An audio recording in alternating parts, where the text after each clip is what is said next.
嘉宾晚安，很高兴今天各位的参与。那现场有很多新朋友，有很多我们的固定班底，非常谢谢你们。那我想今天晚上的演讲势必会很精彩。那么在演讲之前呢，我们要跟各位分享一段我们的影片，谢谢。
谢大家。那我想今天我们是请赖经理为我们今晚的演讲，在序幕上还为大家说几句话。好，各位来宾晚安。晚安。谢谢大家今天晚上的莅临哈。这次骆老师的演讲，其实我也期待很久，因为从刚刚大家有看到，就是天空月子何培君，一直到就是竹艺大师陈高明老师，然后一直到骆老师，其实他们都在用自己的方式让台湾被看见。然后骆老师也非常厉害，他除了有自己的品牌之外，他现在也在大学有任教。对，所以我相信今天晚上的演讲会非常非常的精彩。那我们现在呢，用热烈的掌声欢迎我们的骆老师。谢谢大家，下班后或是下课后来这边听演讲。那我刚才有询问过赖经理，那今天来听演讲，大部分可能是跟设计、建筑相关的一些产业的朋友们。那我现在就和大家分享一下，就是其实我对大家分享的不再是说设计或是美感这件事情，因为这件事情其实真的会因为各个地域而有很大的差别。那我今天更想要分享的是一个什么背景都没有，一个很平凡的人，唯一就是一个能力就是可能是设计能力，这样子也没有出过国留学，怎么样子能够靠着这样子的台湾教育的这个部分，然后能够得到国际的奖项，或是说得到更多的所谓的企业的认同，这件事情到底要怎么做到？那我今天要分享就是在美学创意更重要，我觉得就是一定要跟商业去合并，要不然永远只是流于空谈。那怎么样子实际去做到这件事情？那我先简单的介绍一下我自己的背景。那我现在自己的公司叫平原文创，那我是里面的创意总监。那我每次都说，我们的公司呢，什么东西不用钱，就是有设计不用钱，你做任何一件事情都要钱。我们讲，如果你不姓蒋，也不姓连，没有富爸爸，也没有富妈妈，家里也没有工厂，也没有任何的资源，也没有通路，到底在这么的局限的一个环境，遍地开花的设计师堆中，怎么样子能够在一个台湾小岛上能够被国际认同？那我觉得这个除了基本的设计能力，更重要就是商业的策略。这是一路我从2010年创业，认识了非常多的不只是设计的朋友。这件事情是我创业学会最大的一件事情。怎么样子让不是学设计的人理解你的理念你在做什么？因为唯有这样，它才有可能变成真正落实在社会，真正落实在产业化，真正跟一般的民众做结合。所以我本身是实践大学毕业。那我在前10年的时候是在各个的3C 的品牌公司当设计师，譬如说飞利浦啊、BenQ、华硕、密友这些，或是灿坤。那这些品牌公司10年的经验教会我什么事情？就是教会我怎么样子跟不同专业的人沟通。如果你今天要创业，或是做一些和只是在一个我每次称为就是有一个狗牌的很安全的公司里头，当一个设计师，最大的差别是什么？你就是各种牛舌马面各样的人，你都能够学会多赢的角度。怎么样做到这件事情？是比在大公司生存游戏中更重要，因为你要扛下的是不止设计，你要扛下的是业务，你要扛下的是后面的出错时的这些货物，还有所有的物流，你到底要怎么做？所以要学的功课绝对不是只有设计。那这一路走来，我非常感谢很多的朋友，包括刚才赖经理讲到天空院子何培君，他教会我最多的是创业的模式，而不只是设计。那我等一下会一路跟大家分享。那我也跟大家分享的是，2014年我得到了 Maison 的亚洲新崛起的人才。Maison 大概就是全世界3大展览，除了米兰、法兰克福，还有就是法国巴黎的米兰展的亚洲新崛起人才。那今年我会直接获得就是法兰克福、上海的总部测一个东方元素的展览在上海。那等一下我可以跟大家分享怎么用一个回纹针换到什么样的东西不知道，但是只有一件事情，你准备好了吗？如果你准备好了，在每一次的策略中，你有没有办法因为这样的部分而去调整？然后我觉得这个是一个如果你只有一个设计背景需要学的功课。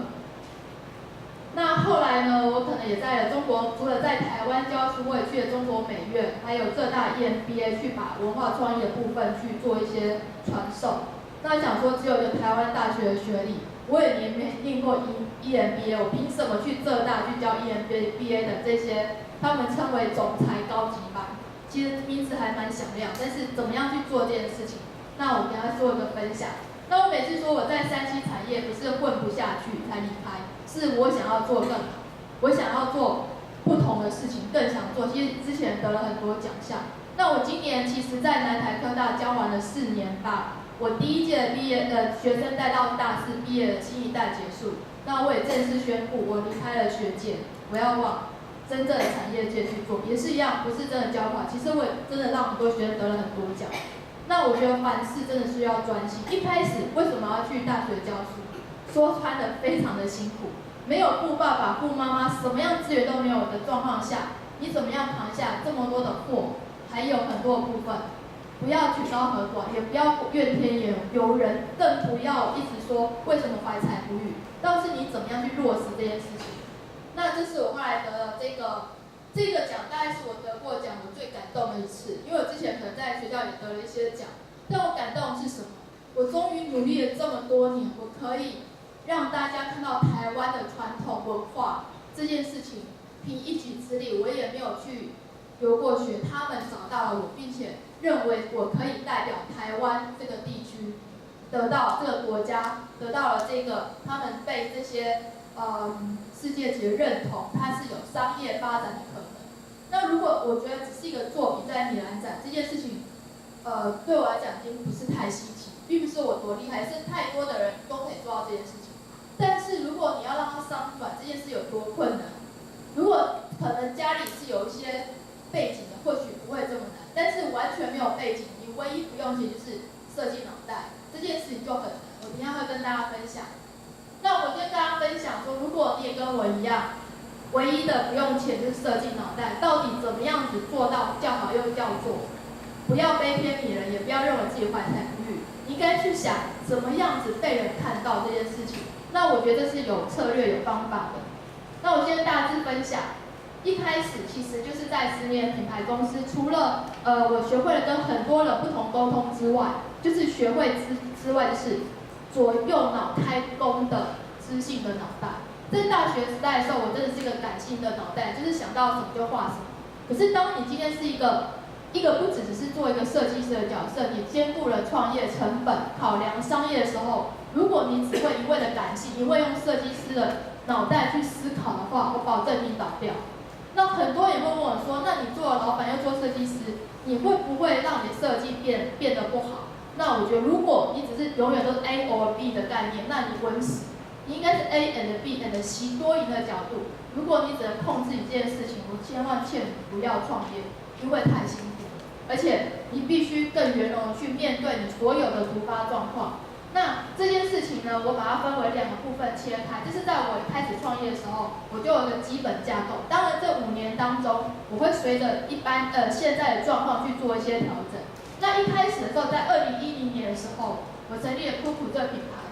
但是我跟大家讲，现在如果你只是卖了一些所谓的设计商品，我保证你也稳死。为什么？我等一下要跟大家分享。那要做一些转变。幸好我在去年到今年终于找到一线机会，一个我完全没有背景的部分，所以我又能够持续下去。在5年前在做这件事情，我觉得可能还有机会，因为实体通路还没有像现在这么的解构，因为互联网的部分开始来临了。那这个互联网会不会影响到文化文创？会，为什么？我一定要跟大家分享。所以基本的如何的品牌定义、产品线跟市场策略，这个部分就是叫好顾肚子的理性脑袋。在这个部分是在我3C品牌学到一个国际的这个品牌怎么样去做一个品牌的架构，然后我用在做我的文化商品上面。那也因为在这样子，所以我一开始在2011年从文化部开始，然后因为大部分做文化的人都是一开始就是直接就开始商品，譬如说我做了一双拖鞋，我又做了一个桌子，我又做了一个花器，请问你到底怎么卖？大家都是看到点，可是其实做一个品牌应该是点线面，甚至到一个空间的概念，它才能够就像精华家居，它呈现的不只是一张桌子，不只是一张椅子，而是一个氛围，这才有办法卖得动。但是说穿了，我可能没有像精华家居这么多的 space， 或者是它有很多的资源，那到底要怎么做？那这个部分还有一个部分就是，我知道这个部分遇到的局限是，如果我没有稳定的工厂，没有强大的投入跟人脉，我一定会遇到的瓶颈。所以我一开始就有分，只有一个东西比较不容易被局限，就是我的设计能力、软性的实力，我不会被现有的资源所框架，就是我的脑袋。所以那时候我告诉我自己，我不要只是会设计一双卖筷子的设计师，那是我要求生存。就算我卖了100把的筷子，都要赢过别人。但是我要做的就是，我希望能够我这辈子我不要是梵谷死了彩虹，至少我要做到的是毕卡索、达利或是李安，怎么样子做到叫好又叫座。虽然我当然没有他们那么厉害，但是我希望我用一辈子慢慢接近这个目标。那不好意思，刚才跳过。那另外一个部分就是设计师和角色的经营，我怎么样子做到用感性脑袋，坚持顾面子的坚持。一开始在前3年这个部分真的让我能够基本的稳定收入，但是这2年变化很大，反而是我坚持了这个 team pleasure， 就是我自己设计师角色部分让我赚到了钱。怎么赚到呢？我等一下告诉大家分享。为什么歌手要出唱片？现在唱片间根本就不卖钱。那为什么歌手要出唱片？我先留个关子让大家去想，这跟设计师为什么要做品牌是一样的道理。如果你能够想通了某些的商业模式背后的运营架构，你就会知道怎么样去做一个串联的动作。然后部分呢，这2个加起来就是可以让我在国际上被看到。为什么？我被看到的不是只是一个设计长，也是一个商长，从Maison 到法兰克。那为什么这些商长也开始改变了架构呢？那是因为互联网还有各种的模式已经打破了传统的商业架构，所以逼得不得这些大的这个国际长也开始改变他的商业架构。这是我后来去了上海跟法兰克福公司直接谈，才发现原来他们为什么这样做。如果我没有创业，可能我不会有机会跟各路人马去聊天。我觉得在聊天的过程，你会得到非常非常多有趣的一些现象。那你怎么把这些有趣的现象能够和自己的能力加成？那这是必须现在做一个设计师必须要理解的事情。那我也把自己定位是一个具有商业头脑的创意总监。我知道我自己没有办法当商人，但我也不可能只当一个设计师，因为我早在死在沙滩上。20几岁的设计师也可以设计一个很漂亮的桌子，也可以设计很漂亮的灯。请问我现在已经40岁，我怎么去跟他们拼？所以在每一个阶段，你必须有一个不被取代性。那最后，这是我后来经过这个Maison 这个展，新加坡的人给我启示是什么？我后来又发现，我的永续第2人生是多角化的经营策略，怎么去做一个？我把这几年的经验变一个，就算今天我去大陆发展，在欧洲发展，在美国发展，我也比较不容易被取代的一个方式。当然，或许过1年2年后，我搞不好又不一样。但是随时调整的策略的洞察力，必须是一个设计师，如果你要往上继续看到不同世界的基本配备。那我先把这个很简单的跳过，因为这些东西我觉得，在我看来，我现在并不鼓励一开始的年轻人你就去做一个品牌。你可能要先去评估你的自身优势。像我刚开始就是一股冲动，而且我跟你讲，基本上就是不规律，跟婚姻一样，你结了婚你要离婚就很不容易，除非你没有小孩。如果你小孩都生了就更难，你只能好好把它养大。基本上做品牌就是这样子，你只能找更多的人来补这个，让这件事情更茁壮。那这就是我刚才简单的架构。一开始我就有把自己的品牌区分为酷酷跟 Pinkration。酷酷呢，就是我肚子用的，就是我的看家的本领，因为在10年当了上班族，最了解女性上班族的需求。所以一样的，我发现做一件事情，就是先不要太曲高和寡，你先想你的能力跟你身边的朋友的最大的差异是什么就好。我们不要一开始拼到全世界。就以台湾来讲，我那时候2010年创业的时候，我大概跟我同年纪的创业或已创业的设计师朋友，大部分还是以男性为主。所以我就想说，如果我跟他们做的风格是接近的话，我绝对赢不了他们。我唯一的差异化就是女性，那我唯一差异就是我比他们更了解女性。就算今天他是 gay， 我相信我还是比他们更了解女性。那所以这个就是我觉得我比较有能力做这个酷的女性上班族商品的这个原因。那这个部分 Pimpation 就是，如果你用 Google 或是用百度随便任何的关键去搜寻女性上班族设计商品，这件事情绝对不会让世界看见我这件事情。所以后来，因为在这之前我在山西产业的时候，我就参加了台湾公益所办的公益时尚。因为这样的机会，我去了米兰，去了巴黎，去了很多的地方，我就发现，如果我做的东西跟他们差不多，只是一个陶瓷的东西或什么样的东西，我永远都不会被看到。我怎么样子乘上我台湾的地域跟优势，他们外国人的话怎么样都做不赢我的东西是什么，我才会有机会被国际看到。所以一开始，我觉得一个成熟的设计师不应该就是做什么应该都是可以做到一个程度，但是你在下策略的时候，你怎么下对这盘棋，你要看到至少你要看到2/3的局势。我觉得这样子你再往上去走，再去根据一些策略调整，你的胜算会比较大。所以我一点都不觉得做创业做设计是很感性的，你可以有很热情很感性的梦想，但是要非常理性非常坚持的执行，这件事情才会一步步逼近你可以往下一步去前进。那这个是一开始我下的女性的定义。那现在女性可能不像，就是我可能有时候是穿裙装，有时候穿裤装，我非常清楚我自己要什么，就是不再是我需要名牌的这些来证明我的品味，而是我自己知道什么样的东西适合我，所以我要攻的这个族群就是这样的女性。那我相信这样的女性真的越来越多，因为我最近常跟一些杭州、上海的女创业家聊天。在台湾我这样子走，可能大家会觉得啊，你就是女强人。可是我后来跟他们聊天，我真的觉得我是胀小指头一点点而已。为什么？当你开了眼界，当你越去跟这些人去聊天，不见得你要马上跟人谈到什么生意，但是你会发现，原来有这么多的商业模式，我怎么样用设计的脑袋去运营它？这件事情是我在还没有创业是一个纯设计师的时候，我八竿子打不关我屁事。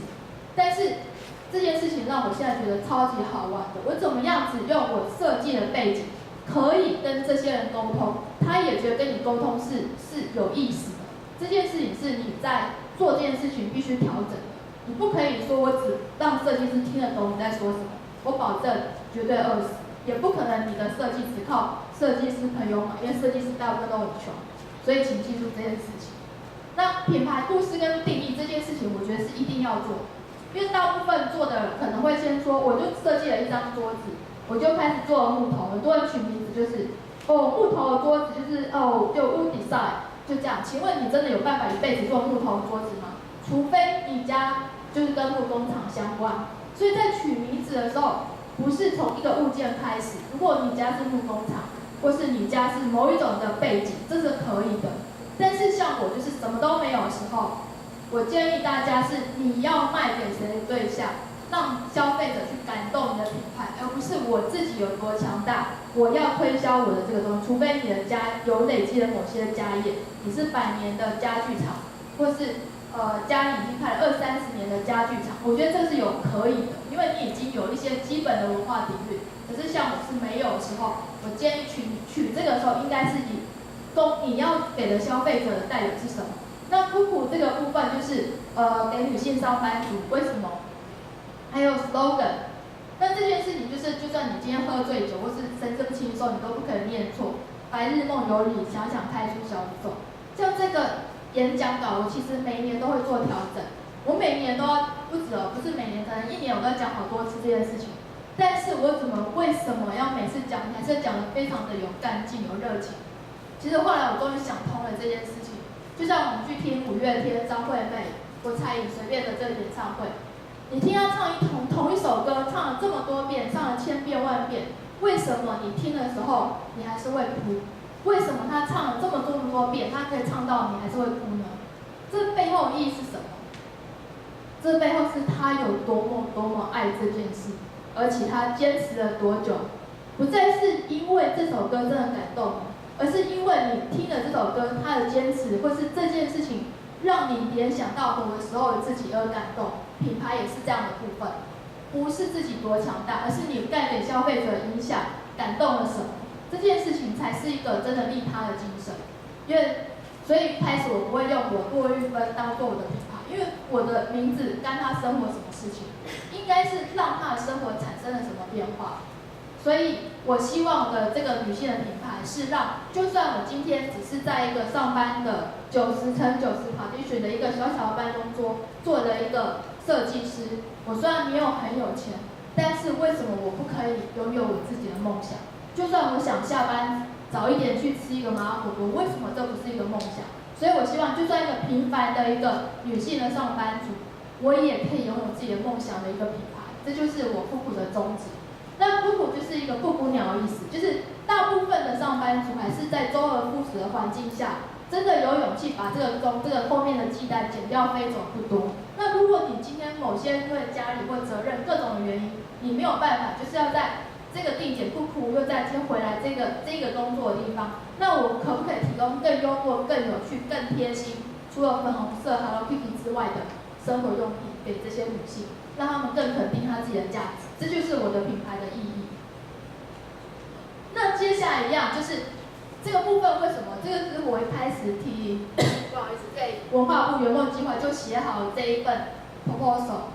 就是你可以卖很感性的梦想，刚才就是很感性的梦想，但是怎么落实这件事情是，我可以连续一个完全没有背景，我连续6年都得到，目前是文化部一个最平凡的人，得到6年连续补助的一个指标，没有人会怀疑我跟谁他们有什么挂钩，因为真的完全没有，就是这么平凡。那为什么文化部可以连续补助我6年？那我可以说，我真的非常努力在做，我觉得是我可以尽力做的事情。那大家是有眼睛有血量看到，所以一样的部分，当你认真的做完每一步，你就可以换到下一颗糖果。这个糖果你要换到怎么样的糖果，请自己想办法选对你要换的，而不是等着拿糖果，而是你要清楚你的下一颗糖果怎么拿，你才可以拿到下一颗糖果。这件事情我觉得非常重要。那一样就是当这个部分我在提的时候，就是我卖了一个梦想给你，但是我到底怎么用产品设计的背景的background去把这件事情执行出来？执行这件事情是非常重要，产品线的规划。我今天都没有在放每一个产品的方的圆的长方形的这件事情，因为我知道在座的每位不见得是产品设计的领域的，如果我说的这么细，不见得能听得懂。但是一个策略这件事情是，不管你今天用在哪一个领域，可能或多或少都跟你的领域相关。所以我在做的时候，其实我已经开始分好所谓的产品线，还有 Cuckoo Life 跟 Cuckoo Nature 跟 Pink Pleasure。一开始我就是已经分好了300元左右带量不通路的就是这些筷子类的东西。为什么？这是我调查过，如果我暂时出不了台湾，我要在台湾的通路卖。从北到南，自己送礼或自己买不会心痛的价钱，大概就是300块左右的这个台币的价钱。300块台币代表你的成本要多少？其实这个很多人都会，这个其实成本的架构会随着你的公司的大小做调整。如果像是你都还没有公司，你就只有品牌，这是一个人保全家保的话，你大概除以300除以4。